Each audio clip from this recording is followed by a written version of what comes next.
reprocher concrètement à Emmanuel Macron, aux députés de la majorité? Qu'est-ce qu'ils ont mal fait, selon vous? Alors, première chose, moi je vais revenir sur ce que M. Slama a dit et qu'il a très bien exprimé, c'est la reprise du langage, des thèmes, du champ lexical de l'extrême droite.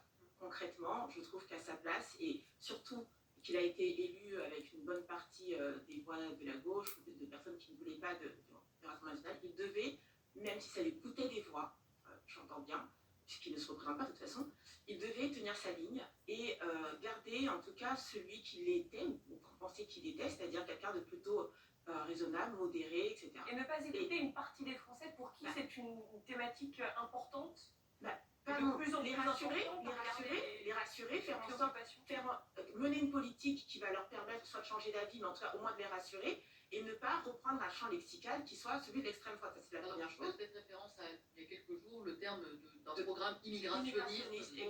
Exactement. Donc je trouve qu'il manque de colonne vertébrale, et moi je vote pour des gens qui ont une colonne vertébrale. Donc ça, c'est la première chose. Et la deuxième chose, je lui reproche son bilan économique. Moi, je suis une entrepreneur. Quand j'ai voté pour lui, j'étais encore salariée, donc en CDI. J'ai voté pour lui notamment pour une mesure où il nous disait qu'on pouvait démissionner et quand même toucher, il me semble, le chômage pour pouvoir se reconvertir. Enfin voilà, c'est un peu comme ça. Après, je n'ai pas bénéficié de la mesure, mais en tout cas, j'aimais la philosophie et l'état d'esprit. Et donc, j'ai voté pour lui aussi parce que je pensais qu'il redresserait la France sur un plan économique. Mais et c'est pas ce que je vois. Alors, pardonnez-moi, donc vous êtes effectivement entrepreneuse, oui. Il a protégé des milliers d'entreprises pendant la période du Covid, pendant 2 ans. Si on s'en tient au bilan strictement économique, le chômage a baissé. Si on regarde les chiffres sur le long terme, tout ça, ça n'est pas suffisant, ça ne vous convainc pas? Non, parce que pour moi, c'est quelque chose d'assez à court terme. Et j'évite en fait de regarder, par exemple, sur des mesures comme on dit la taxe de la baisse de la TVA qui te redonnera un petit peu de pouvoir d'achat. C'est bien, c'est sympa. Mais moi, ce que je regarde, c'est si structurellement, en fait, la France est redressée ou pas. Moi, je regarde que le déficit extérieur, ça va pas du tout. Je regarde que dans les classements, on baisse partout, notamment sur l'éducation, quelque chose qui me tient à cœur. Moi, je viens du 93. J'ai grandi dans le 93. Je suis une autodidacte. J'ai le bac. Et pour moi, c'est la valeur travail, le fait de pouvoir vivre de son travail, surtout quand on se met les mains dans le cambouis, c'est important. Je regarde, effectivement, il a fait un peu baisser les impôts, ça je reconnais, mais je trouve que c'est encore trop au regard des services que je retrouve en face. Sur le plan d'éducation, moi j'ai mis ma fille à l'école privée, donc là je l'ai remise en public, mais pendant quelques années elle a été en privé parce que je faisais pas confiance au système scolaire, c'est pas normal. L'hôpital... Pas confiance pourquoi, pardon?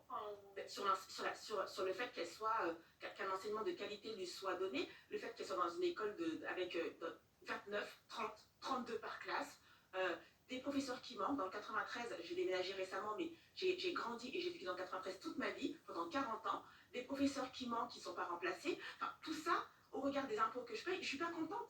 Je ne suis pas contente de son bilan. Et donc, que ce soit sur le thème, je dirais, sociétal, en reprenant des mots et des thèmes de l'extrême droite, que ce soit sur le thème de l'économie, je ne suis pas satisfaite nulle part.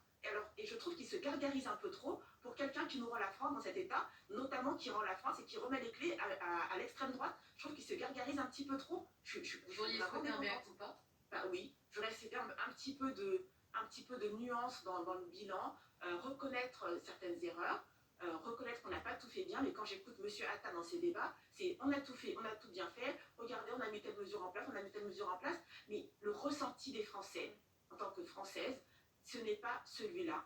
Et je ne vois pas quelqu'un qui a un peu de modestie ou d'humilité, pardon, reconnaître que son bilan n'est pas si bon que ça. Mais la question, c'est est-ce que ce ressenti, cette perception, est-ce qu'elle est juste? Parce que quand on regarde les chiffres, le pouvoir d'achat des Français a augmenté également ces dernières années. Je disais, le chômage a baissé. Est-ce que d'une certaine manière, Richard Ramos, vous ressentez parfois l'impression qu'il y a un peu d'ingratitude par rapport à votre bilan ou pas? C'est comme sur